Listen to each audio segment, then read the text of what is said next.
안녕하세요. 한의사 이경입니다. 자, 오늘 새신랑 이기호 선생님 나와주셨는데요. 자, 오늘 주제는 뭘까요? 안녕하세요. CS 한방병원 주임치료사 이기호입니다. 오늘의 주제는 무릎 인공관절 전치환술 수술 후 재활에 대해 알려드리고자 합니다.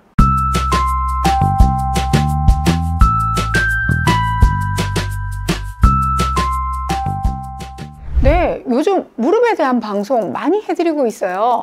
그만큼 무릎 병증으로 고생하시는 분들이 많다는 얘기일 텐데요. 특히 인공관절 수술에 대한 관심들 높으신 것 같아요. 얼마 전 전우현 원장님 영상을 통해 무릎 관절 수술 후 재활에 대한 이야기를 배워봤는데요.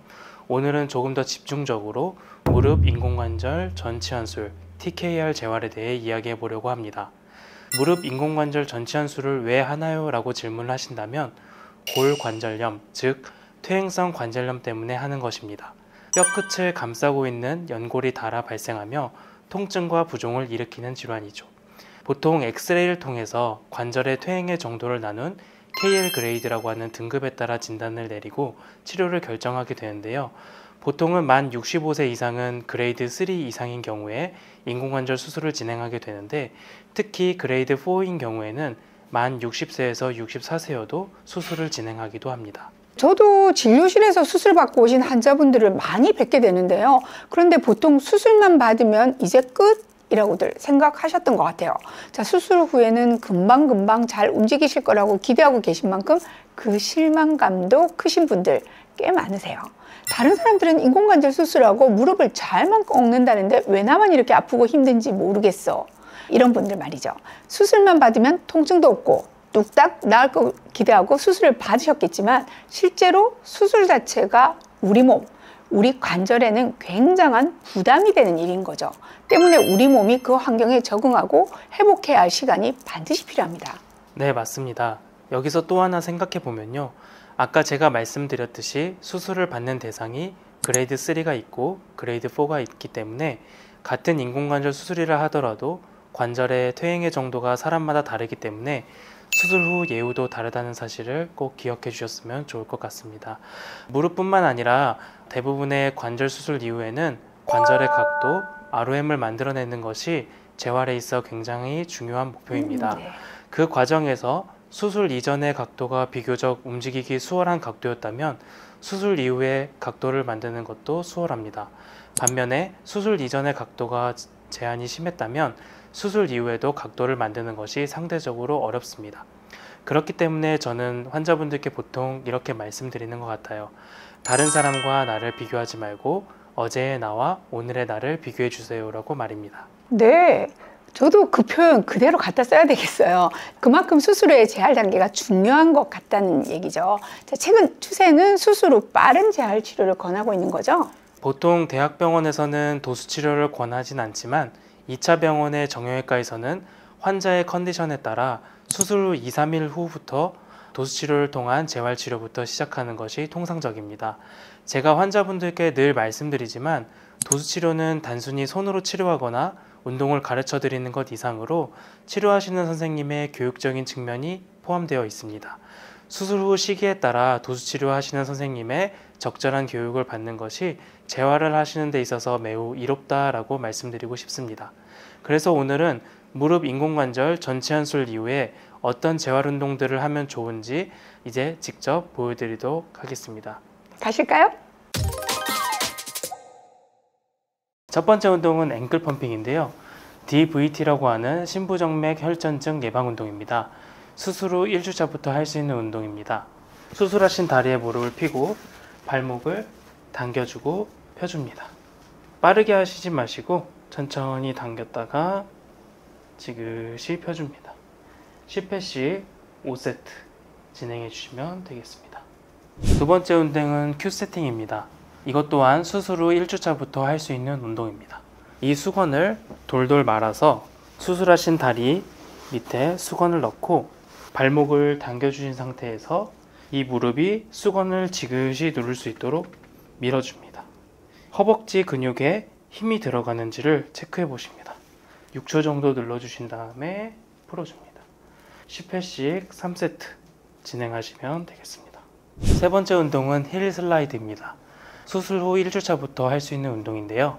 수술하신 다리를 바닥에 내려놓고 발 뒤꿈치를 바닥에 붙인 채로 천천히 당겨줍니다.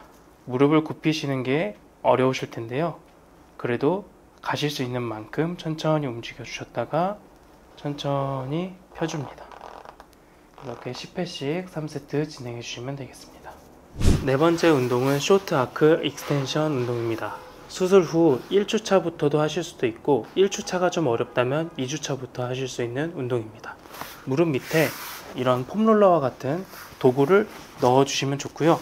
만약에 폼롤러가 없다고 하면 높은 베개나 수건을 밑에다 깔아 주십니다. 그리고 수술한 다리가 이쪽이라고 한다면 발목을 똑같이 당겨주고 무릎을 5초간 펴주고 천천히 내려줍니다. 이것 또한 10회씩 3세트 진행해 주시면 되겠습니다. 다섯 번째 운동은 SLR 운동인데요. 보통 이 운동은 1주차부터 하기는 어려우시고 2주차나 3주차부터 시작하면 비교적 무릎이 아프지 않게 운동하실 수 있습니다. 만약 무릎이 불편하다면 무릎을 잡아주는 보조기를 착용하고 시행해 주시면 좋습니다. 이때는 누워서 수술한 다리가 오른쪽이라고 한다면 왼쪽 다리는 허리가 다칠 수 있으니 무릎을 굽혀주고 수술한 다리에 발목을 당겨줍니다. 그리고 무릎을 최대한 펴준 상태에서 천천히 다리를 올려줍니다. 아이고 힘들어하고 쿵 떨어지시면 안 되고 버텼다가 천천히 내려가 주십니다. 그러면 이쪽 허벅지 근육이 강화되는 걸 느끼실 수 있으십니다. 이 운동 또한 10회씩 3세트 진행해 주시면 되겠습니다. 이번에는 워커보행인데요. 1주차부터 하실 수 있는 운동입니다. 무릎이 아프다고 하셔서 오랫동안 못 걸으실 거라고 생각하고 휠체어를 타시는 경우가 있는데 휠체어를 타시지 마시고 걸으실 수 있다면 최대한 워커에 의지해서 보행 연습을 하셔야 합니다. 섰을 때 팔꿈치가 닿는 라인이 어깨가 편안할 수 있도록 높이를 맞춰주시고요. 다리의 근력도 강화가 되고 움직이시는데 훨씬 수월하시기 때문에 자주 걸어주시는 것이 좋습니다. 네, 이제는 월스쿼트라고 하는 운동을 배울 건데요. 보통 인공관절 수술하시고 워커보행이 아니라 그냥 스스로도 걸으실 수 있는 단계 한 3, 4주차 정도부터는 벽에다가 등을 딱 대시고 운동하시면 좋습니다. 벽에 등을 딱 대주시고 무릎을 최대한 펴주시고 발은 어깨 넓이만큼만 벌려주셔도 좋습니다. 보통의 월스쿼트는 이런 식으로 해서 90도가 되게끔 내려가시는 것이 포인트인데요. 근데 이제 수술 이후에 하시는 운동이시기 때문에 무릎을 90도까지 꺾으실 필요는 없고 내가 하실 수 있는 정도만 내려가 주시고 한 5초 정도 버텼다가 천천히 일어나십니다. 만약에 벽이 미끄럽지 않아서 내려가는 것이 어렵다고 한다면 수건 같은 것을 등에다 대고 자세를 잡고 내려가신다면 훨씬 더 용이하게 운동을 하실 수 있습니다.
저는 오늘 영상 찍으면서 이교 선생님의 이 말이 가슴에 쏙 와닿았어요. 다른 사람과 나를 비교하지 말고 어제의 나와 오늘의 나를 비교해 주세요. 수술이라는 큰 고비를 넘기신 환자분들, 여러분들은 분명 어제 여러분들보다 나아지고 있습니다. 재활이라는 마무리까지 잘 하신다면 더욱더 빠르게 그리고 완전하게 나아지실 거고요. 오늘도 시청해 주셔서 감사합니다.